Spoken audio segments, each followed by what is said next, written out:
The Telo truck is surprisingly better than the trending Shark 6 in a few unexpected attributes. First is the size of its tray. It is more or less similar to the Shark's, which is unbelievable considering the vast difference in their lengths. The Shark is 5 whole feet longer than the little Telo. On top of that, the Telo's tray can be expanded further to almost 8 feet by folding the rear seats and opening the partition behind them. But that's not all. You also get massive storage under its bed, just like the Rivian. Coming to the weights, the Telo has a slightly higher payload capacity than the Shark. Plus, its towing capacity is also half a ton better than the Shark. But its kerb weight is almost 700 kilos lighter than the Shark. That gives it one more advantage over the Shark, its entertaining acceleration. Even the 300 horsepower Telo accelerates quicker than the Shark.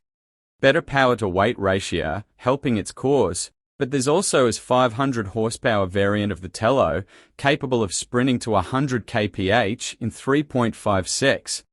It is priced at a $4,000 premium over the base model. Now, coming to the crucial topic of range, you get two options, either a 385 km standard range variant or a 560 km long-range version.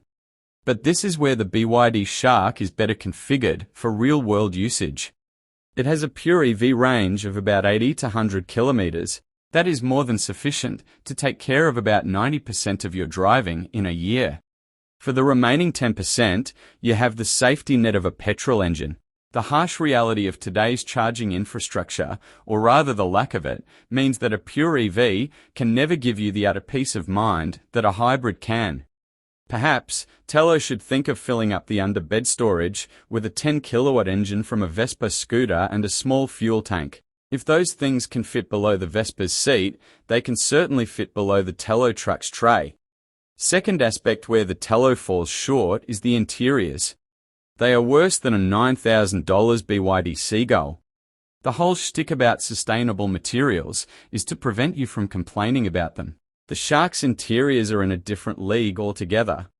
To prevent further embarrassment to the Telo, we have put the features comparison in the pinned comment. Finally, coming to the price. The Telo MT1 should have been at least $10,000 cheaper than the Shark, given its tiny footprint and simplicity. But thanks to tariffs and protectionism, it is the other way round. Makes you wonder how cheaply a Chinese car maker can make something like it. 33,300 Aussie bucks? Thanks a ton for watching till the end. Check out this controversial video that we have published recently. And please type out all your criticisms and disagreements in the comment box below. We absolutely enjoy replying to each and every one of them.